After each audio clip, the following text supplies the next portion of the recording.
News, सच जरूरी है।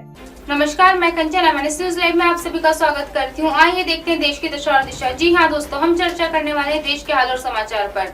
सौगंध मुझे इस मिट्टी की, मैं देश नहीं झुकने दूंगा। लेकिन मोदी जी, आप तो शेखों के सामने साष्टांग दंडवत हो गए। आखिर क्यों मोदी जी? आप तो 56 इंची अलंकृत विश्व गुरु का तमगा प्राप्त प्रधानमंत्री थे, लेकिन शेखों के आगे आप झुक क्यों गए? मैं ये नहीं कह रही हूँ मोदी जी, आपके भक्त, वह हार्डकोर वाले भक्त रो रो कर आपसे पूछ रहे हैं। आज मैं आपको बताऊंगी नुपुर शर्मा के सस्पेंशन की इनसाइड स्टोरी।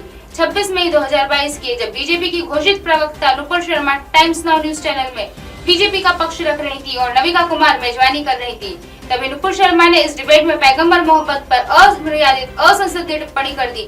आम भाषा में कहूँ तो सड़क छाप भाषा का प्रदर्शन किया।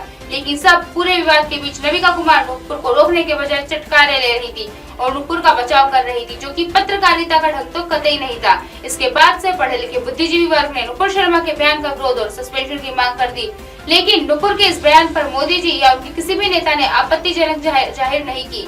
यहाँ तक कि मोदी जी ने नुपुर शर्मा को लाल आंखें भी नहीं दिखाई। लेकिन रविवार को मोदी जी और उनके छोटे बड़े मझोले नेता सब सरेंडर की मुद्रा में खड़े नजर आए, वह भी किसके आगे? अरब देशों के आगे। रविवार को ही बीजेपी दफ्तर से एक प्यार भरा प्रेम पत्र नुपुर शर्मा और नवीन कुमार जिंदल के नाम निकाला गया, जिसमें बताया गया, हमने आपको पार्टी से निकाल फेंका है, आपकी प्राथमिकता, आपकी सदस्यता तक छीन ली गई है। मोदी जी, एक तरफ आप कहते हैं पिछले 8 सालों में आपने ऐसा कोई काम नहीं किया जिससे देश को सर झुकाना पड़े। अरे छोड़िए मोदी जी, अब तो बंद कीजिए अपनी बकवास की बातें, अपनी ये सब घोषित गाथा। मोदी जी, आपकी यह नफरती सियासत की वजह से देश का सर शर्म से झुक गया है। आज कतर, कुवैत, जॉर्डन जैसे छोटे छोटे शहर हमारे राजदूतों को बुलाकर सवाल जवाब कर रहे हैं। मैं उम्मीद करती हूँ मोदी जी, आपको इतना तो मालूम होगा कि हमारा एक एक राजदूत पूरे भारत का प्रतिनिधित्व करता है। लेकिन आज उन्हीं राजदूतों के लिखित में जवाब देना पड़ रहा है, यानी कि गलती नुपुर शर्मा, नवीन कुमार जैसे लोगों की, और माफी देश मांगे। धन्य है आपका इंसाफ मोदी जी। सोचिए, आज पाकिस्तान, अफगानिस्तान जैसे देश हमें लेक्चर दे रहे हैं। ये वही देश है जिनकी आवाज नहीं निकलती थी, लेकिन आज देश की बेइज्जती आपके नेताओं की वजह से हो रही है। आज खाड़ी के देश भारत को बॉयकॉट करने की मांग कर रहे हैं, जिसकी वजह सिर्फ और सिर्फ आपकी मौन सहमति है, क्योंकि अक्सर आप हेट स्पीच पर मौन धारण कर लेते हैं, जिससे आपकी अप्रत्यक्ष रूप से सहमति नजर आती है। गाली गलौज देने वालों को फॉलो करते हैं आप। जिस भारत के पूर्वज ने लिखा था वासुदेव कुटुंबकम सर्वधर्म संभाव, लेकिन आज ये बातें कहानी सी लगने लगी है। अटल जी की एक बात आज मुझे बार बार याद आ रही है कि मोदी राजधर्म का पालन करें, लेकिन क्या वास्तव में राजधर्म निभा रहे हैं आप? मोदी जी जरा सोचिए और गौर से सोचिए, क्योंकि कोई भी राजा अपनी प्रजा में कभी कोई भेदभाव नहीं करता, न करवाता है। क्योंकि जब नुपुर शर्मा, नवीन कुमार जैसे लोग पैगंबर मोहम्मद साहब के बारे में अशोभनीय टिप्पणी कर रहे थे, तब आप चुप थे, क्यों मोदी जी?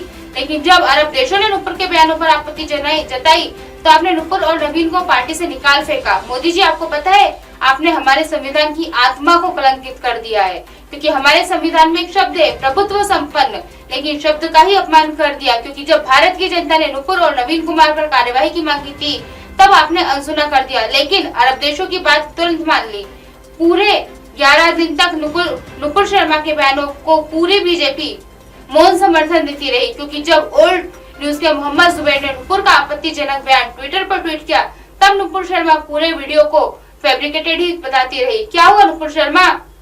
आपके प्रिय प्रधानमंत्री ने आपको फ्री एलिमेंट्री बता दिया और जैसे ही निकाल फेंका जैसे दूध में से मक्खी। अब नुपुर शर्मा कभी ट्विटर पर माफी मांग रही है, कभी फेसबुक पर, लेकिन कुछ भक्त टाइप नेता ओल्ड न्यूज के मोहम्मद जुबैर को गिरफ्तार करने की मांग कर रहे हैं। या योग है कि फ्रेंच के भी प्रोटोटाइप के नेता चोरी, ऊपर से सीना चोरी। खैर, किसी ने ठीक ही कहा है, किसी के दबाव में मांगी माफी कभी दिल से नहीं होती, क्योंकि अगर खाड़ी के देश नुपुर शर्मा के बयान पर आपत्ति नहीं उठाते तो नुपुर शर्मा पूरे बीजेपी का सर मोहर बनने वाली थी। लेकिन जब देश की इंटरनेशनल बेइज्जती हो गई, तब भारतीय जनता पार्टी अपने हेड स्पीच एक्सपर्ट नेताओं की कुंडली खंगालने लग गई। अपने देश की इतनी बेइज्जती होने के बाद भी कुछ लोग I support Nupur Sharma trend करवा रहे हैं। पता नहीं ये लोग क्या करके मानेंगे। अब कतर में भारत के विरुद्ध गुस्सा बढ़ता जा रहा है।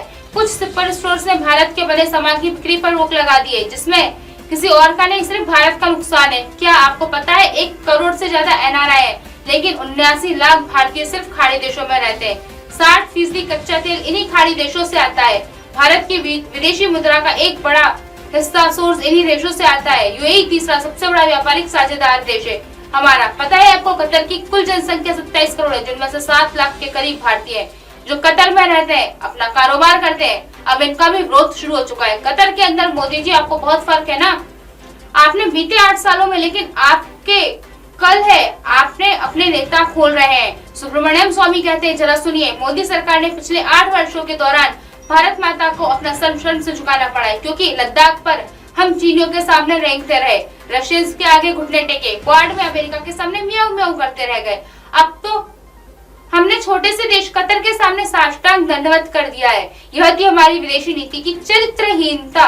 लेकिन अभी भी प्रश्न यही है, मोदी जी मुर्दा मुगलों से टक्कर लेते, लेकिन जिंदा शेखों की बात क्यों मान गए? सत्यमेव जयते। आज की खबरों को ही विराम देते हुए कल फिर मिलेंगे इसी समय इसी जगह। देखते रहिए MNS न्यूज़ लाइव, क्योंकि सच जरूरी है। नमस्कार।